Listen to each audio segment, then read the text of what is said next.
FOODBIZ Plus for today.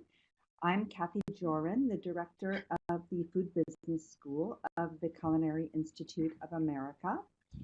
And I'll be your host for today with our guest speaker. Just to let you know or remind you, the Food Business School is the Center for Graduate and Executive Education of the Culinary Institute of America. And our mission is to enable and empower our students to design, deliver, and lead transformative innovations that address the world's most pressing food systems challenges and what we also believe are its greatest business opportunities. I just want to tell you how today is going to go. I'm going to introduce our guest speaker. We're going to have a conversation with her. If you have questions, feel free to enter them into the chat box at the bottom of your screen there. We did collect some questions from you in advance, and we'll try to get to some of those if they're pertinent to a broad audience. We have a lot of different things for Amy to discuss with us today. And then after our conversation ends, please stay on for just a few minutes. I have some exciting new courses to tell you about, as well as about our next FOODBIZ Plus and our CIA Food Business School Master's Degree Program. So at this point, I would like to introduce our guest speaker for today, Amy Klein. Amy's going to join me here, and then I will read a little bit of her bio. Just waiting for Amy to share her camera, and then we'll get going with our conversation. I'll start reading her intro while we're waiting for her to put her camera on. Amy Klein is the Vice President of Product Innovation for Before Brands and SpoonfulOne. As a food innovator, Amy's experience and successes sit at the crossroads of food, strategy, nutrition, and brand, there she is, to develop market-performing products and scalable businesses. Amy has spent the last 15 years in the food industry, leading innovation and product development teams in both the fresh food service, meal kit, and CPG channels. Amy's career is focused on new-to-this-world approaches to solving for ever-evolving consumer needs with an eye to emerging agricultural and processing technologies. She has had the opportunity to collaborate with many big players in the food world like Mars, Unilever, Danone, McCormick's, Stonyfield, Heinz, Organic Valley, Chobani, and Panera Bread. Currently, Amy heads up product development for Before Brands in Menlo Park, California. Before Brands is creating a unique line of convenience foods to introduce most common food allergens to infants under a new consumer brand called SpoonfulOne. That will help infants to prevent development of allergies to these foods as they grow. Previous to Before Brands, as the founding executive chef and VP of Innovation at Revolution Foods, Amy joined the co-founders to set out to disrupt the status quo in the $18 billion school food service marketplace. Amy led a cross-functional team who created a new platform for the industry. With her pursuit of culinary excellence and business acumen, Revolution Foods has delivered access to kid-inspired, chef-crafted meals nationwide and achieved rapid growth with $150 million in revenue. Amy co-teaches our Concept to Shelf 2-day innovation intensive at the Food Business School, and she will also be co-teaching the Concept Building, Proving, and Prototyping course in year 2 of the food product track of our CIA Masters in Food Business degree program. During our conversation today with Amy, we're going to discuss what to focus on when bringing a new product to market, what never to compromise on, and what types of experts are needed for success. Amy will share her valuable insights on how to quickly dive into what's important when launching a food product or a food venture, while at the same time learning from your consumers. You're good? You can hear me? Yes, we can. Okay. Okay. Sorry about that. All right, so I heard all of it. Yeah. And I don't. Oh, good. Anything else you would like our listeners to know about your experience before we delve into topics? No, thank you. That was a wonderful introduction. I think the only thing, just to set the stage, I want to get into what you all would like to learn and hear about, and if there's any way we can shed light on anything, let's get into that. I think the other thing to know about me is that I'm very direct and honest, and I really appreciate some of you who wrote in questions in advance. So I think we should just get to it. Let's get in. All right, let's get in. All right, so let's start off right away with some top things, maybe top 5 or whatever number you think is right, that an entrepreneur should know before launching into Okay, so what do you think? I think the first thing is you need to have a sense of humor about, I mean, whether you're the founding entrepreneur or you're leading the innovation in a duo and your partner's the business person and you're the product person. Much more goes not as planned in an entrepreneurial environment than you would think. And so you got to have a sense of humor. You have to be able to roll with the punches. The other thing is you can't do it all yourself. So you have to get very clear on what you're really good at and not what you think you're good at. When I work with entrepreneurs all over the world, it's really clear if I'm being asked to help with something and there's an issue when potentially the founding or group or the idea person is holding on too tight to the execution or the oversight of something that's actually not their sweet spot. So whether you're the entrepreneur or you're any member of a team in an entrepreneurial fast growth environment, the most successful teams I see are those where it's celebrated and it's understood that everyone is there for their own unique thing that they can deliver on and that not everybody needs to do everything. I think you also, when it comes to launching a food product, you have to understand what makes your product different.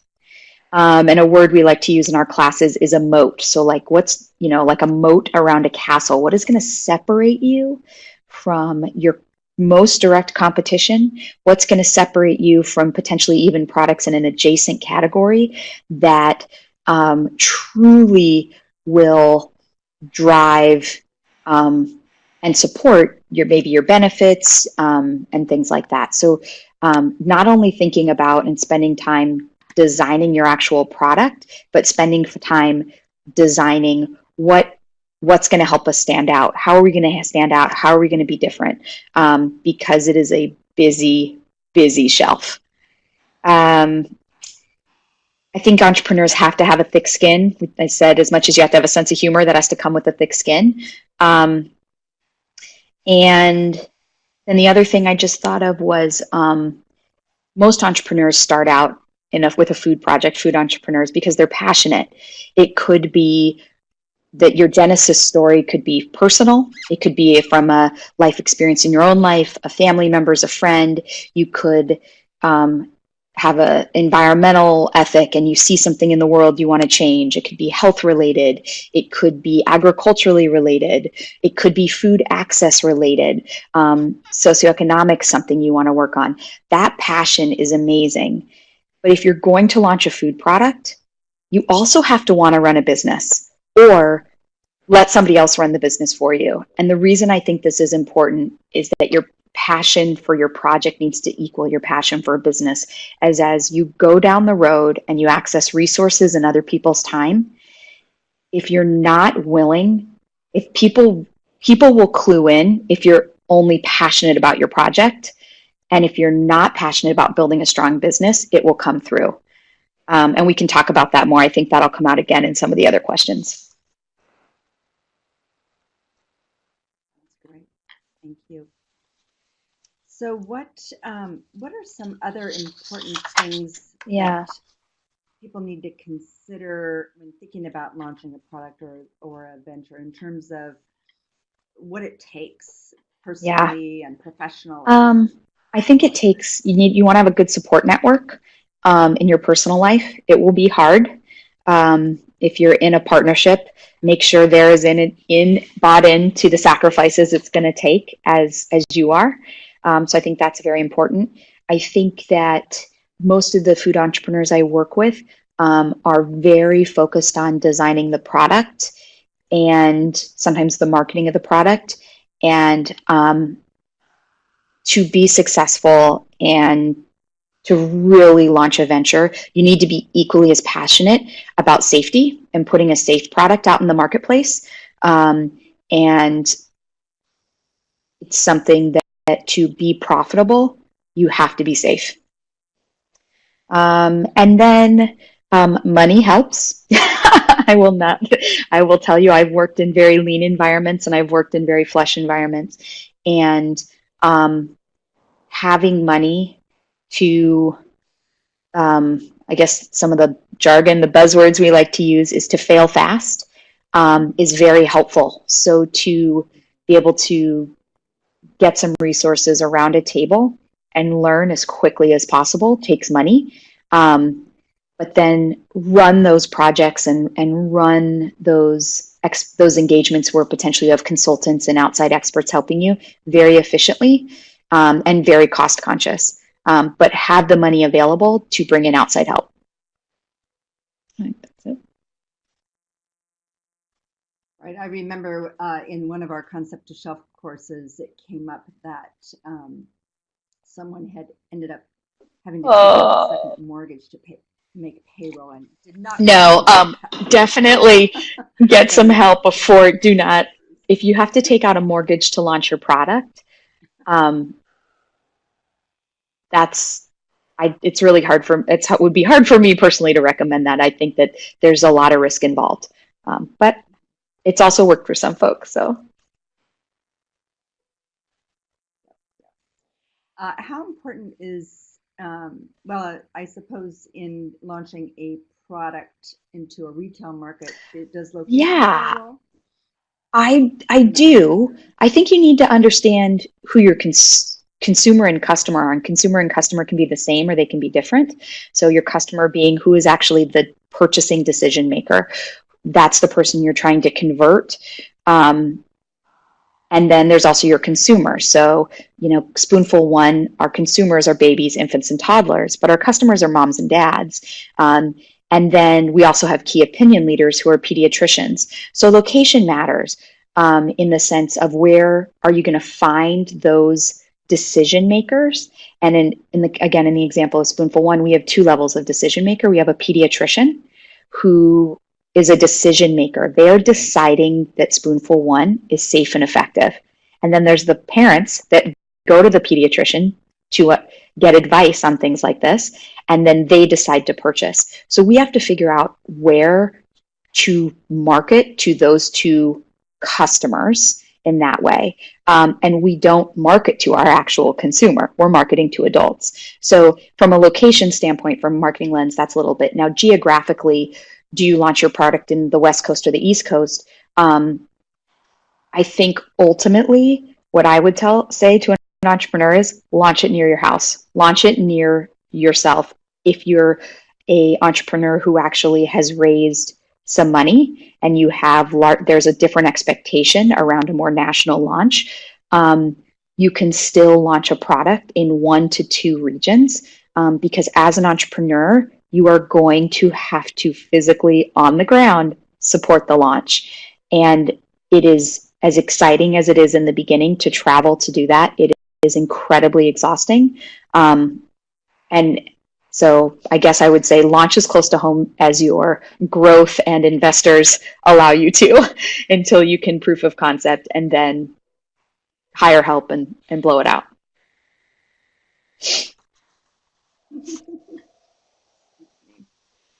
Great.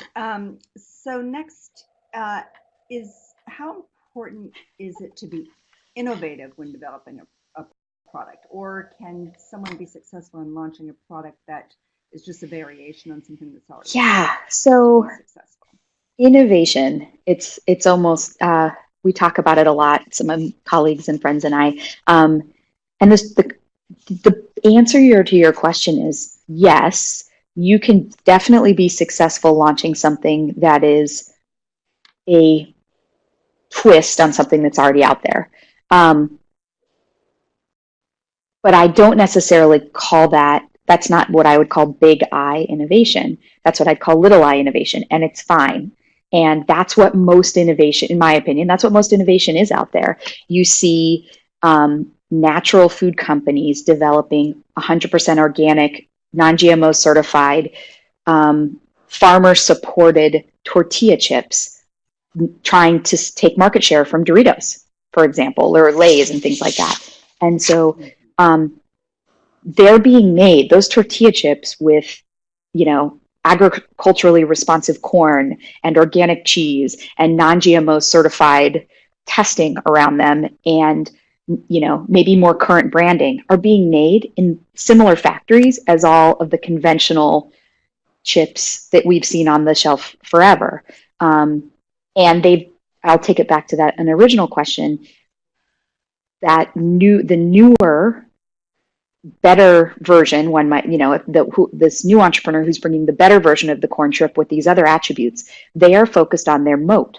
What is making them different from Doritos? And they are going to relentlessly communicate that moat over and over and over again, depending on who they believe their customer is. Is their customer the person who believes in farmers and earth rights, and so the attributes of the corn are really important?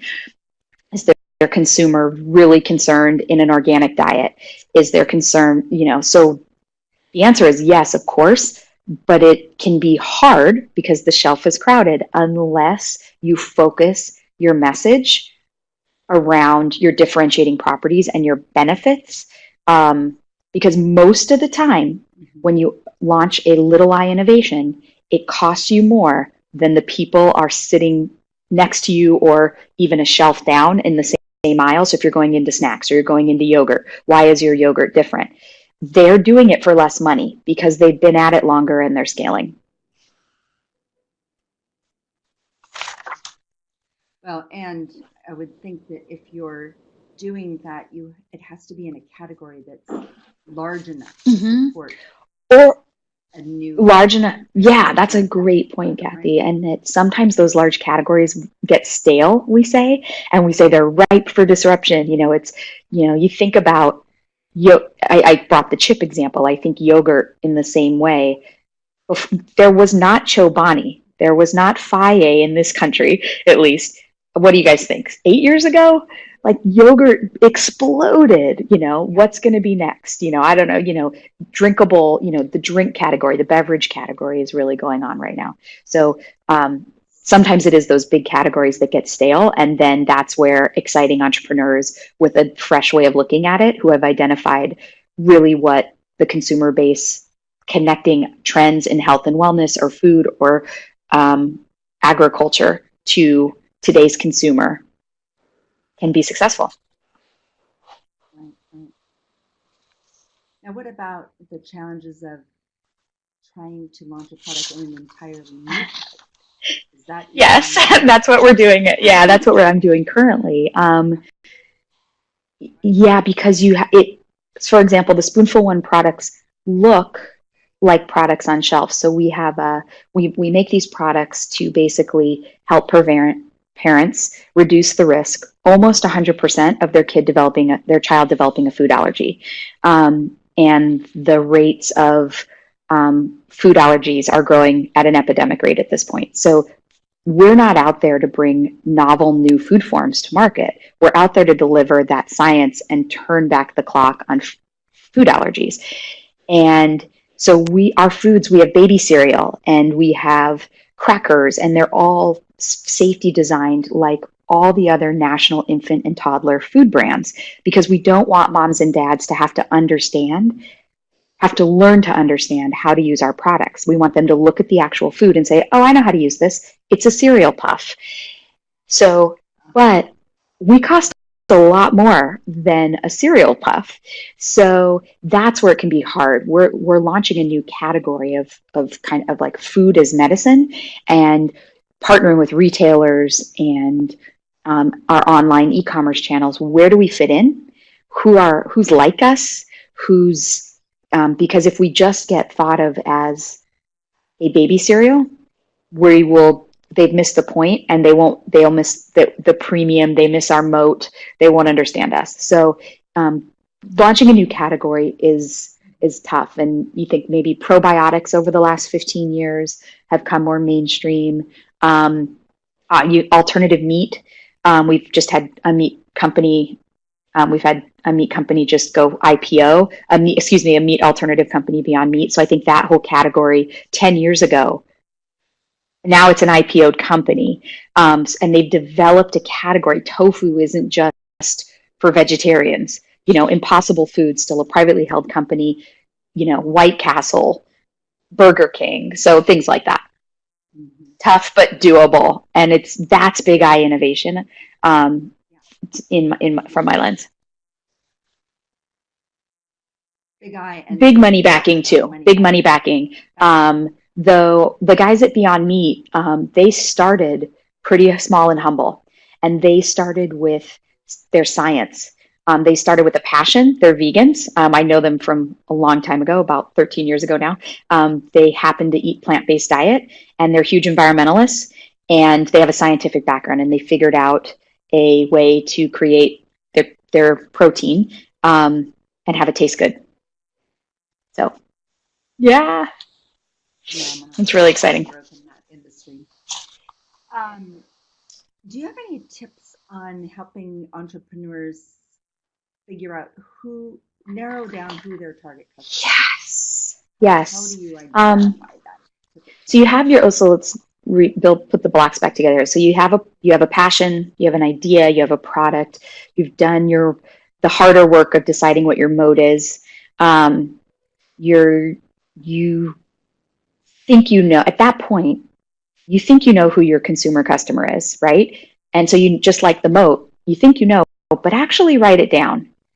And I think the challenge is if it's too general, it's probably a little thin. So if we said at SpoonfulOne that our target customer is a mom with a baby and who believes that doing it, that food allergies could be a problem for her family, that's actually still too broad. And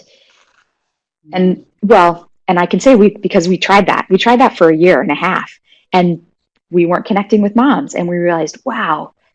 So I guess to ultimately answer your question, we actually had to pay for some insights research, and again, depending on your funding, some entrepreneurs can do that, and some you might need to wait till you have a little bit more money. But some level of consumer testing to understand if your assumptions about your product, its moat, its benefits are going to resonate. Is your customer a Walmart customer or a Whole Foods customer? If you put your product, you think they're a Whole Foods customer, and you put it in Whole Foods, before you do all the work to get into Whole Foods, get it in front of some Whole Foods customers and find out. You can spend a lot of money on insights, which is awesome. And you can also go scrappy and figure out a way to get your product in front of people in your demographic. The one thing I will say about consumer insights to somebody starting up as an entrepreneur, please, please, please, please, please go outside your friends and family. Please use them along the way to build confidence in them so they'll support you. Potentially they'll be angel investors. They'll do one of two things. They will be too nice, or they will give you distracting feedback.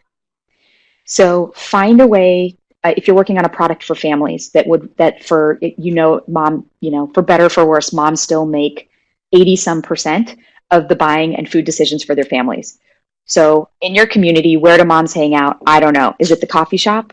If your product's for young moms, you go to the coffee shop where they're getting with their strollers, you hang out there. Is it Saturday soccer field and you set up a table and you ask the league, I'm in the community, my kids play for the league, can I set up a table? And then if you have the money, you can do a real insights, and you can either do qualitative or quantitative, and there's benefits to both. But is that enough? Yeah. Yes, and that was kind of one of the questions that came in. How do you know if your product might be successful in a new market when there's no market research? So I think you talked about that. You might have to do your own, like you're saying, in a scrappy, cost-effective way, or if you have funding, you might have to pay for actual Correct. research to determine Correct. the viability of that product. Okay, great. What about products that are similar to another product, and really all you're offering is a lower price point? So Is that it's hard for me to think of a time when a product, a similar product that's put on the shelf for you're saying for a lower price point? well, I suppose it Right. could be either one. You're competing against a Right. product line that They'll is beat you. cheaper, and you're doing a So similar product I with a have better yet quality to but higher price. see Yeah.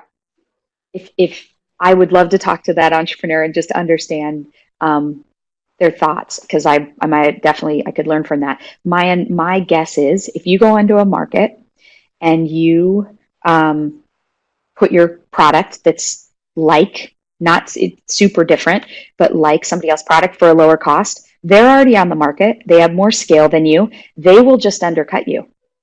They have longer established relationships. They'll undercut you, and you will lowball the entire, devalue the entire category or the entire, kind of product lines across the shelf. You're at that risk.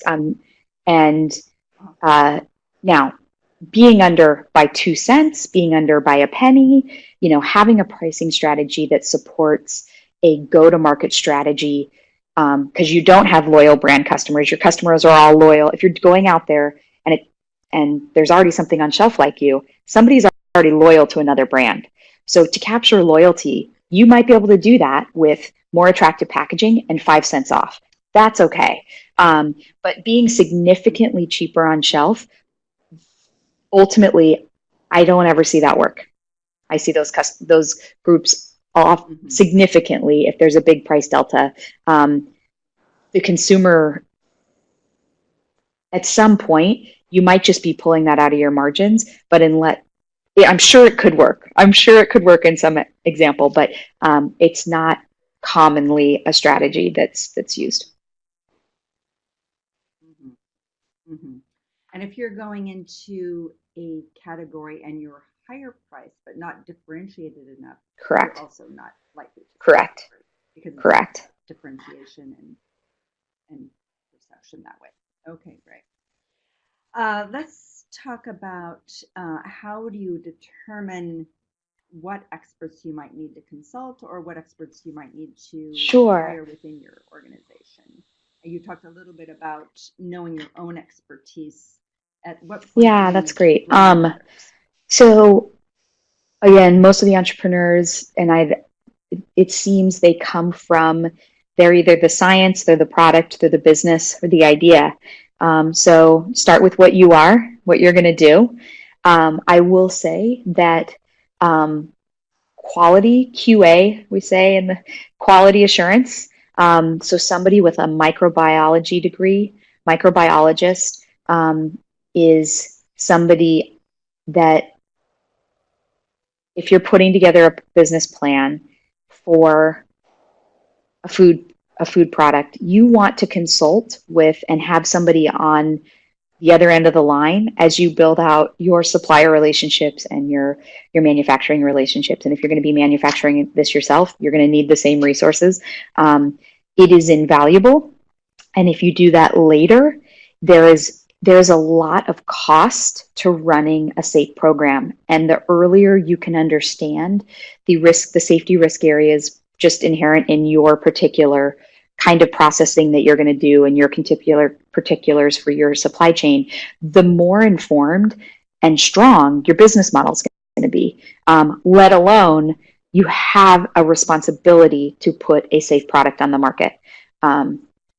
So that's one. I think the other thing would be a food scientist. So if there is not a scientist in your founding group, they're just like QA consultants, you do not have to have a bunch of full-time hires right away. You can hire people by the hour that are very qualified, and a food scientist is really helpful. You're going to need to understand what's your shelf life. You're going to need to understand understand what's your shelf life and how can I improve it and still maintain all these benefits that you feel strongly attached to your moat and all that stuff, you're going to need an outside lab.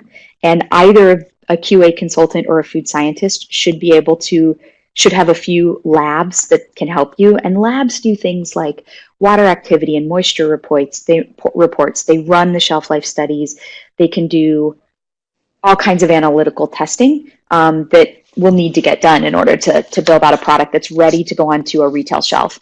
And your retailers will, to qualify new products and if a retailer is going to be the first to bring you in, whether it's a Kroger grocery store, which is kind of a mid-level, mid-size grocery retailer, to a giant like Target, they're going to ask you about your safety and they're going to dig into that. It's not just wowing them with this amazing product and amazing packaging and your dynamic spirit. And then it's always good to have somebody, if it's not in your wheelhouse, who can do your books. Because in the early days, you are building a credit history for your business. And every on-time payment matters and every lapsed payment matters, how big or small. And one of the things I've seen in every place I've worked is that when we're starting up, we have no credit. And the best thing we can do is be timely, spend money and pay in a timely fashion. So you need credit in this business. Or else you need a lot of cash. Mm-hmm. Building that reputation as an ethical business leader, right? An ethical business operator is really important. And like you're saying, the whole safety issue is so critical because that can easily destroy a business. And how businesses handle those situations are critical to the success of that business as well. We have a question about how do we get our logistics right, including shipping, ingredients, costs, waste. Is that an operations consultant? Because there's a variety of different topics there. Yeah. Or do you think that so? There ways of handling? I don't know exactly. Thank you for the question. I don't know exactly what stage you guys are in, but ultimately, yeah, Kathy, I would agree. There are operating consultants. Who everything you're talking about relates to your below the line costs. So I would say you also need a tool. So whether it's a database tool that's or something like QuickBooks that's helping you load out, QuickBooks online you can create what's called a bill of material, and that it's like your recipes. So you're making a tortilla chip. It's got your corn, your cheese, your salt, your calcium carbonate, and some seasoning, and that's one level, and then you add the packaging as another level. And so you need a tool to help you run your business. You can also do that in Excel. $150 million companies still seem to not be able to get away from Excel, but they're still usually, whether it's QuickBooks or some other inventory management tool to help track costs. Consultants definitely can help here. And not all consultants are created equal. I think if I can leave you all with one thing, use vetted consultants. Use consultants that somebody you know and trust has already used. Even if your network has nothing to do with food, somebody in your network can get you to somebody that can get you to somebody with a recommendation. Don't just go to the yellow pages and hire somebody. But an ops consultant can assess. The first thing you do, just so you know, is you need to basically line up all your accounts and say, where are we spending the most money? And you just say, you dive deep into the top 2 or 3, whatever you have time in, and you'll see the waste. You can also hire a logistics person too. But a good ops person should be able to do any of this. But you need to have some tools and best practices in place. And you have to check when you buy something, you have to check that what you're invoiced and what you receive is exactly what you negotiated up front. Things come in different all the time. And I think it's important to hire people that are versed in our industry, right? Because this industry can be different than other industries in terms of those kinds of logistics and operations, and even looking at financial documents and costs, and your preferred margins and things like that. There are very specific ratios that you should be looking at for food businesses versus other types of businesses. Okay, let's see. Another question that we had that came in prior is ideas on best approaches to financing. Do you have? Well, I think not to beat a dead horse. If you're going to take money from friends and family, you got to be really clear on what that involvement looks like. I've been really lucky where the projects I've been involved in we've had what they call angel investors, so private investors to support the project. And there is zero expectation that you will be actively involved in the decision making of the business. If you take money with strings attached, it's gonna be hard. Those strings will eventually get you. So try to not raise money with strings. And then I think on the other side, whether you're raising money, if you're raising money from debt, like taking out a loan, taking out something like that. I think it's just your own comfort level with the risk reward. I think that there's ways to set milestones. How much money do you need to do what you think you need to do, plus take care of what's going to go wrong. So if you're going to go through all the work to get a loan or do something, and you're comfortable with that approach of debt financing, which is absolutely an avenue, get a little bit more than you think you need so that you don't have to go through it all again, because it'll be harder to get more money later if something goes wrong and you and then there's venture capital funding, and it's definitely they say that there's smart money and there's dumb money, and I think my interpretation of that lingo is that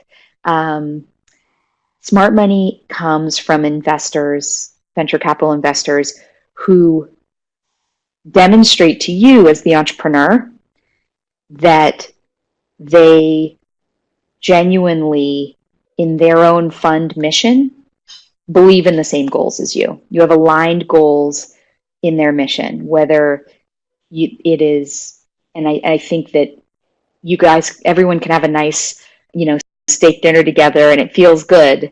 But at the core, things will get hard. Something won't go well. And your investors are your boss at some point, even though you're still hopefully half owner, have half the company or 52% of the company or something like that. So make sure their values for the fund, for the money, really align with what you're trying to do. And that you also believe that they're reasonable people and you'd like to work with them. And I think that's the best you can do on the venture money. Yeah. And it's great. And there's a lot of incredible groups out there supporting entrepreneurs. Mm-hmm. It's a big category right now, right? Still a lot. It's exciting. And lots of people looking for new items. It is exciting. Yeah. It's time for people who want to get into this industry, which is exactly. Why, of course, I know. Business school, because it is a possibility, big business opportunities. So, what would you say, Amy, are some of the biggest challenges you faced in your experience in food product design?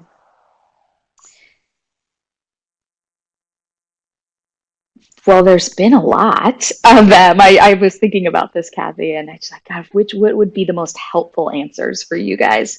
I think one thing is that no matter, specifically as an entrepreneur or somebody starting a concept within a larger company or starting your own thing, you should have passion for what you're doing. And don't let that passion stop you from listening to other ideas and other influences, both positive comments or negative comments or need for improvement and comments on the product. If you charge out that you're the only one who knows what's right for your product, in my experience, that doesn't work. And that it's your baby, and there's no doubt about that. Again, whether you're in an incubator in a larger company or you're an entrepreneur, starting out here with the food business school, it is your baby, but you have to set it out into the wild, and you've got to get qualified help. So that's one thing. You have to be humble enough to check your ego at the door and let other people influence you and the product. It will be better for it. I guarantee that. I'm very confident in that. Secondly, quality. And nothing, we're in the food industry, and quality for me is two things: deliciousness and safety. Nothing gets me in a product development or innovation or executive team meeting, anywhere I am, sales meeting, when they say, could we just do this to the product? I know it might take a little bit away from the flavor, the crunch, the this, the that. The idea is awesome. You have a reason. The culture I bring to an organization is the idea to improve and evolve is coming from somewhere, and all those ideas are valid. But we will never take away from deliciousness, because the minute we do, somebody will beat us on shelf. Because even if we're the lead in a category, if we are successful, there will be follow-oners, and people are slightly different or think they're slightly different. And if they taste better, they'll win. That's in my core. I believe that. And then safety. You got to do safety right. There's more in the era of just feeding more and more and more people. You have to be responsible and take safety right. And then I think on the soft side, I wanted to make sure to think about in organizations when stuff gets hard, build a company where it's safe to fail.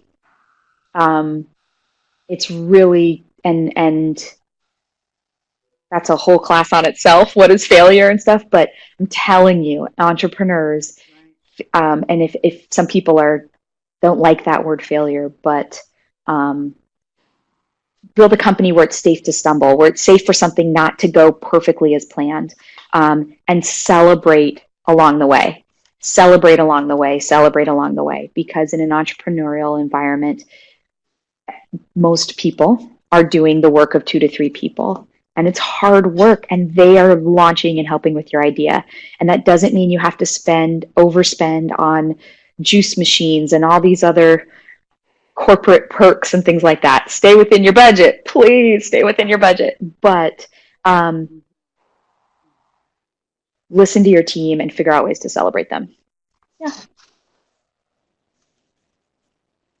Great tips. Let's see. One other question just came in. Building on the advice of not exclusively using friends and family to test your products. Can you share some of your? Yeah. So as I said, it kind of depends on who your consumer is. So using SpoonfulOne as an example, SpoonfulOne is meant for moms with babies. So if I needed some help just putting it into strangers' mouths, basically, we have a release from our lawyers, and I would basically go to a business, say my local coffee shop or my local grocery store, someplace where I personally am a patron. I introduce myself, or again on the soccer fields, or maybe at your kids' school might not be appropriate, but sometimes schools are fine with it. And you just get your product. You put a table up outside of the subway station. Like, cities are so busy. Put yourself out there. I have been in large enough companies now. I have a litigious, I always think about the legal ramifications. So get a release, have people sign a release, but just get your product out there and say, this is what our product's about. Would you be willing to try it? And get some feedback. And the one thing I'd say is when you are stopping strangers in the middle of their day, is keep it really short and easy. So what I mean by that is what are the 3 things? You're going to go to the soccer field and there's going to be games there all day. What are the 3 things you want to learn that day? And then come up with 3 questions that are written in a way that can only be answered in a way that will help you learn. So if you want to know, do people think it tastes good? That's a yes, no question, that's fine. If you want to know if the blueberry's strong enough, don't ask, do you think it tastes good? Say, do you think, so don't ask too many questions. You have a survey. Something I've had field people go out into the field and they have 20 people around, but they're a one-man show and they can only capture 5 of the people. So have buckets of pencils, buckets of paper, buckets of clipboards, so that if you are a one-person show, you can capture as much traffic as you have. I hope that helps. Sounds great. Targeting your customer where they might be and being very specific, Yeah. quick and easy answers that can help you. And as an entrepreneur, you have to be brave enough. I think the other thing is getting permission to do that wherever you want to do it. As an entrepreneur, you are going to have courage and be brave enough to ask for that. Go in to introduce yourself to the grocery manager and say, I am a food entrepreneur. Here's what I'm trying to do. I'm looking to put up a table here. Would you be willing, if I brought your staff lunch one day, could I sit in the break room for 2 hours and get their impact? I have no idea. You are going to get told no a lot more than you get yeses. But as an entrepreneur, you have to have a thick skin and you got to do the work to get out there and do it. So. I once recently read something about an entrepreneur who made it their goal one year to get 100 no's because they knew that if they asked enough times, Oh my they were gosh. eventually going to get to yes. And so I thought that was just a great way to positively look at something that might normally be negative, but was bringing them to another Yep. place that was going to move them Oh, forward. I like that. That's great. So we need to wrap up, and I do want to ask people to stay to hear about some other courses. But is there anything else that you want to leave these listeners with today, Amy? Well, I guess I would just say, be brave, make it delicious, make it safe, and ask for help. And there's nothing like being in the food business.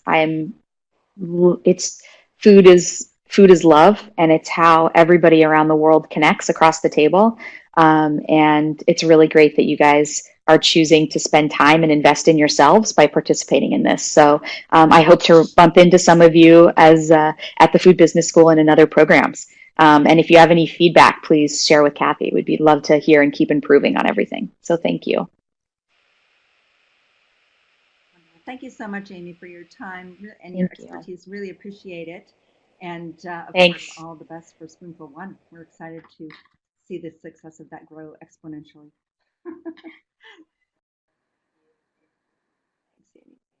Okay, everyone. So moving forward, I just want to mention that our next FoodBiz Plus session will be on June 27th, 11 a.m. Pacific, 2 p.m. Eastern.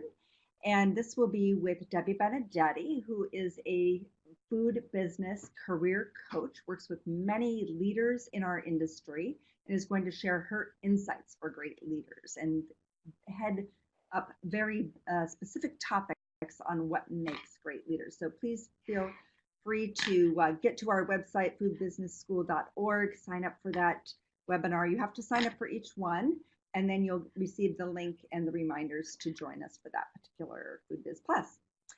And very exciting that we are going to relaunch some of our open enrollment online courses on our website.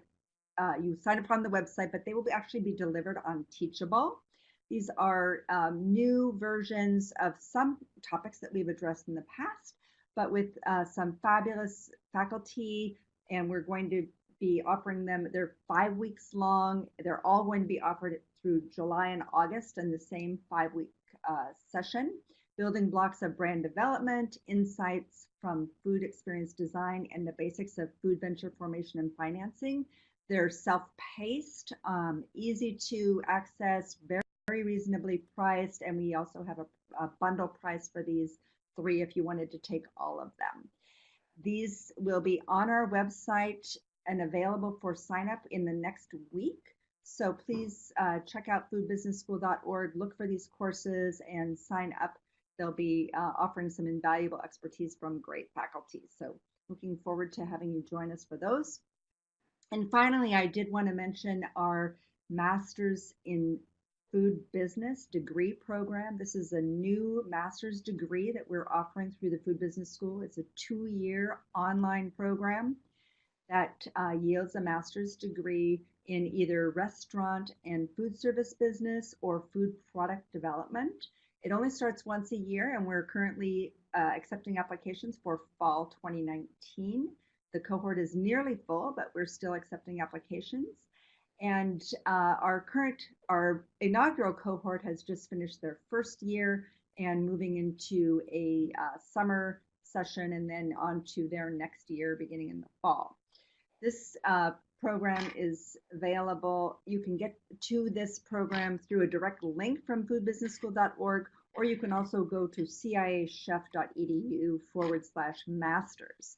And we're really excited to launch this program. It's receiving really great feedback and lots of interest. So any of you who want to invest in a full master's degree and learn everything you need to know about launching a food business, from business ethics to design thinking to financial fundamentals, as well as operations, marketing, and logistics. This program offers all of that in a very practical format taught by experts in the industry in each of these specific areas. So please check it out. You'll also find my contact information if you'd like to reach out and ask any questions. I'm also available at Kathy with a C, CATHY at foodbusinessschool.org, and would love to speak with anyone who wants to ask more questions about this program.